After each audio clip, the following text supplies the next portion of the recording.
My name's Chris Brown. I'm head of the junior school. We're a regional independent school in Victoria of in excess of 1,300 students. So on this campus here we have an early learning centre of just on 100 children and just over 300 children in prep to year 4. We've had a stable senior leadership team for a period of time across all of the schools and all of the areas within the school. It has a very strong research base, so we tap into that on a regular basis and come to the view now that it's the quality of instruction. It's the way we enact the curriculum, the way teachers collaboratively plan and share the development of curriculum that then makes a significant difference in terms of the outcomes for our children. So teachers in our school have an opportunity to specialise in some areas as we believe that specialisation has allowed them to engage at a very intimate level with the curriculum. The students have responded to the specialisation really positively. We see an enjoyment in terms of the subjects having really a robust sort of nature to them. And again, this is the umbrella, the planning overlay on all of those areas means children are familiar with learning intentions and success criteria, so that every subject discipline, the same model is being used, the experiences are vastly different, but there's continuity. The timetable needs to be very carefully managed because there are still priorities within that in terms of the way we roll out the curriculum. And as most schools do, we have priorities around the placement, say, of literacy and mathematics. And that's not to say we don't value all of the other dimensions, but it is a little bit of a juggling act. So we have one person who has whole school responsibility for that. I'm Jan McClure. I'm the Deputy Principal in charge of teaching and learning in the school. Teachers have been working to think about if students made progress, what would they be able to do, what would they know, and what would they grow to understand. We've actually used the Wiggins and McTeague curriculum development tool. As each new subject has come online and been published, the department heads would examine that detail and use our curriculum tool to develop that into unit plans and lesson plans. But that would be a process of discussion and agreement within the department, and we would also use some of the other resources that are referenced in the Australian curriculum. Can anybody tell me about what a formal unit of measurement is? We've got formal units, we've got informal units. What is a formal unit of measurement? One of the really big things that we discovered a few years ago and I'm continuing to uncover more of is just how capable students are in maths.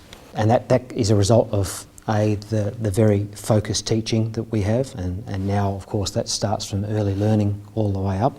And coupled with it is our very focused assessment. The assessment has enabled us to find out for a matter of fact who knows and understands what. Now, at its basis, everything relies on two pillars. And the first of those pillars is that we have a continuum, and that continuum is based on the Australian curriculum. And that's where we've extrapolated that into our different level statements. And then behind that sits the specific expectations. That is a fleshing out of a number of dot points of what a student would be able to do in order to attain that level. We've developed what we consider to be very robust internal assessments. So that very rich assessment data that we've got then needs to be translated into a form that can be readily used at a number of levels: whole cohort, class and individual student level. The data that the teacher has at their fingertips enables them to make the best decisions in terms of investing their valuable time. At a more macro level, the data is recorded in what we call the Blue Book for obvious reasons, and this records the students' overall progress for an assessment every single time it's done over a number of years. This doesn't inform the teacher of what they should be doing in class, but it does inform the student and the parent about the progress that the student's been making. My name's Chris Verstegen. I'm a 2012 graduate of University of Ballarat, and I've been teaching at college now for a full year, and then this is my second year coming in as a maths specialist teacher. At our school, by differentiating the range of abilities and keeping the students in a group where the range of abilities is not as wide as a regular classroom situation, it makes our teaching much more focused. So understanding a range of abilities and limiting that range is fundamentally important to the way our school is structured. This data wall is an attempt for us in the area of literacy to put faces on the data. So you can see here in our school we're looking at Prep Year 1, Year 2, Year 3 and Year 4, and their movement along this developmental continuum enables us to look at benchmark standards and even set aspirational targets that we would like to work to.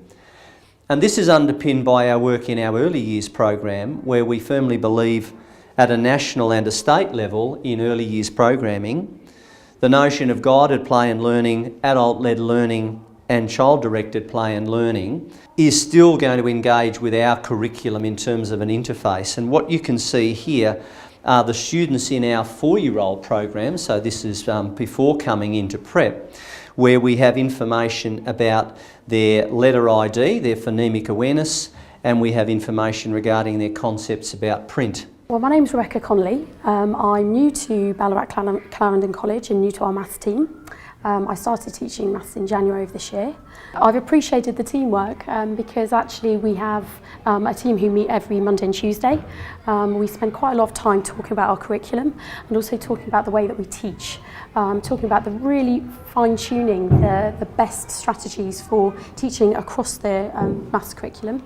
So for me it's been a very refreshing way to develop my practice, because actually quite often as a teacher you're teaching in your classroom on your own and you think, oh, I wonder how someone else would do this, and we really do have the forum in which we can explore that.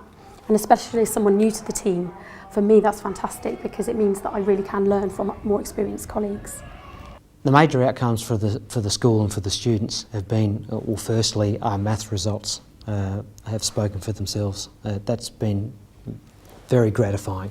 And the other thing is just sheer enjoyment. Our kids love maths, and most of our kids will go home and say that maths is one of, if not their favourite subject. My advice for people embarking on this journey would be to remember that it is a long journey and everything can't be done at once. If you've got a very good vision of where you're going to end up, then you've got a much, much better chance of actually getting there.